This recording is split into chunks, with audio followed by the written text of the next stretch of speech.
Hi class, I'm going to spend the next few minutes going over assignment number 3, your community needs and service plan. This assignment is due on Sunday of week number 6. Your assignment is broken up into 3 sections. The first section is the community summary. This is going to be the section that's probably the smallest section of all of the paper. It will be a brief summary of your community and the problem that you're targeting. You'll combine them into a couple of paragraphs.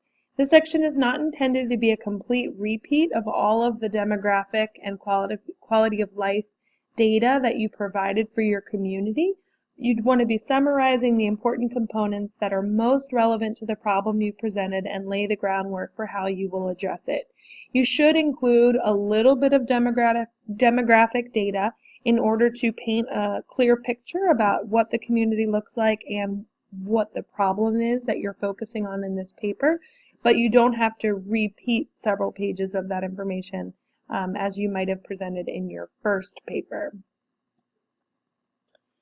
The biggest component of this assignment is the literature review, and I understand that the literature review is something that many of you have not done before in this program or maybe in your undergrad degrees. So I want to spend a little bit of time going over the expectations for the literature review. The purpose of the literature review is to provide an overview of what research exists on your subject. It's intended to provide an idea of how your subject fits into the larger social work field of study. It asks, what does the research have to say about my topic? This is intended to be a scholarly review, so you should be using social work journal articles, other reputable research sources, information that's produced by advocacy organizations is perfectly appropriate, information from psychology journals, depending on what the topic is, sociology journals. I know that this is sometimes a challenge because we're very used to looking at what the first couple of hits on Google are, but in this case you do need to dig a little bit deeper in order to find research that's relevant to the community intervention plan that you are identifying. You need to include at least 10 references in your literature review, and no more than 3 of those can be from your class materials. So the idea is that you are spending some quality time researching interventions that may relate to the intervention that you're suggesting for your community. So these suggestions are adapted from the Purdue Online Writing Lab, which I mostly agree with about the literature review, but for the purpose of this assignment, I want to focus on these 5 elements. So when you're looking at what literature is out there, you're going to choose articles that relate to your subject and the hypothesis that you're presenting. So you're going to look at articles that may be related, they may not be entirely about the specific intervention that you're suggesting for your community or the specific problem, but they might be related tangentially, or they might address other interventions that have been done for the particular community problem, and your intervention might be something different and new from what has already been researched, and that would be perfectly appropriate. You're going to choose pertinent information from the articles that relates to your hypothesis or research question. So you may have an article that touches on a lot of different things or relates to your subject, but you're not going to be able to summarize the entire article. So you're going to choose pertinent information from that article that specifically relates to your subject. And you do not need to paraphrase or quote the entire article. You just need to discuss what the authors are talking about as it relates to your hypothesis. You're going to organize the information in whatever way makes sense for what you're trying to say. This means that there may be topics that are grouped together or interventions that are grouped together depending on what your focus is.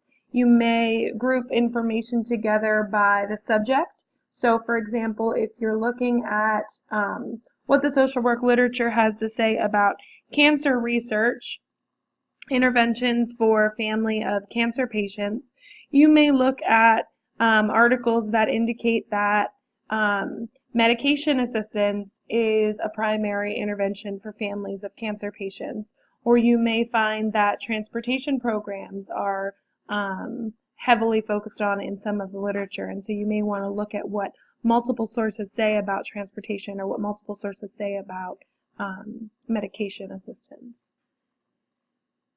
So I do want you to think about ways to incorporate some limited commentary about the available literature into your assessment of what the literature says about your topic.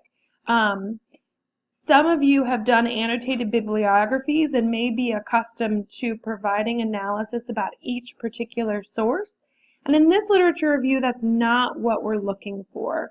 You can provide some commentary about a lack of literature about a particular topic, or a gap in research, or a lack of critical thinking on the part of many researchers to look at innovative interventions on your particular community problem area.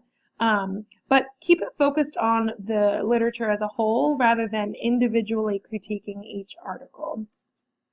And then be sure at the end of the literature review to make any observations that seem appropriate about gaps in research and suggestions that you have for future research areas. Remember, this is not an annotated bibliography. You should be using in-text citations throughout this entire literature review. You will not be including the entire reference in the body of the paper. You will do an in-text citation and then cite on your references page at the end of the paper as a whole. So the literature review should lead into your community intervention plan. There should be some relationship between the two. I recognize that many of you are probably dividing this up among your partners, and one of you is working on the literature review and the other is working on the community intervention plan.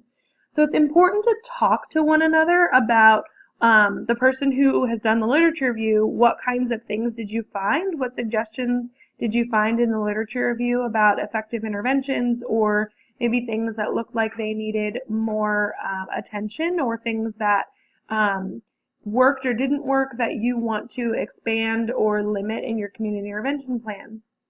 So the person who's doing the literature review should be sharing with the person who's doing the community intervention plan about what you're finding, and vice versa. The person who's doing the community intervention plan, you should be making sure that there's some relationship between the interventions that you're suggesting for your community problem and what the literature is saying about that problem. So in your community intervention plan section, you're going to essentially discuss your plan to address the problem that you've identified. Part of this is identifying the theoretical model that you're using to justify your plan. You can review the course materials to find particular theories that work for you. For example, I gave an example here about looking at the community problem of high rates of breast cancer in inner city Baltimore. So if I choose to use the theoretical model of feminist theory, where I'm looking at ways that power is distributed and how that impacts women's health, my activities might center around creating equal access to breast cancer screenings, pushing local funders to prioritize campaigns to raise awareness to women, ensure that clinics provide free mammograms to uninsured women, and hold a briefing with public health officials. The idea is that you look at a theoretical model that will underpin whatever interventions you propose. So you want to look at something that supports the interventions that you intend to do, and that you can say, I choose these community interventions because of this particular theoretical model and what it says about the way we should address community problems such as this. Your community intervention plan should describe at least 5 specific advocacy and organizing activities that you will incorporate into your intervention. So for these, again, you can think creatively, or you can use course materials to look at suggested tactics for community organizing, or media campaigns, social media campaigns, public actions, rallies, other things that involve political leaders or community leaders or organizing different people in the community. You can get creative with this. You can invent something. You can make something up if you need to invent an organization to do particular work. Be creative and support your proposals. So at least 2 of those same 5 advocacy and organizing activities should be targeted toward the media and local or state politicians. You're going to look at, for your community, who the relevant power players are. This might vary based on what your particular community problem is. So if you're looking at a geographical community, it might make sense to look at the local mayor or the city council. But if you're looking at a more interest-based community or something that's shared, you might want to look at an advocacy organization that works for that particular community. It's going to depend entirely on what your community problem is. You should include the assignments that are referenced for next week. So for week number 7, assignment number 4. 2 of your advocacy and organizing activities can be the press release and a letter to the editor or a policy brief. You do not need to write these articles, so the press release or the letter or policy brief. You do not need to write them for assignment number 3. You will be doing that in assignment number 4. For the purposes of this assignment, you need to talk about what the purpose of those are and who they will be directed to and how they fit into your overall campaign.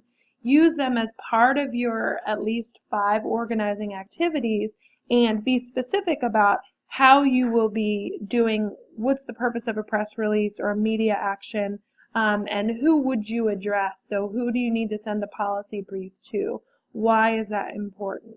Or involving the local media through a letter to the editor. So, and finally, please make sure that you're proofreading your papers. So as I've mentioned previously, these papers are written together. So there are multiple people, 2 or 3 in some cases, folks in your groups. And you're writing one solid paper from the perspective of one author, right? So it's important to make sure that you're proofreading your papers prior to submitting, to make sure that it's coming from a unified voice, the writing is unified and consistent throughout, your citations are consistent throughout, your use of abbreviations is consistent throughout. Just make sure that you are reviewing your work before submitting. You want to read your papers out loud before you submit them. If it doesn't make sense when you read it, it probably needs to be edited. Pay attention to proper punctuation, grammar, and citations. These are all part of academic work, and particularly when dealing with this paper, when we're talking about advocacy activities, you should consider your written work as part of your advocacy for the population and the community problem that you're addressing. I do deduct additional points from papers that do not meet these writing standards, so please be aware of that and make every effort to edit and proofread and produce high quality work. If anyone has any questions about something that I did not address in this video, please feel free to email me your specific questions, and I look forward to reading all of your papers.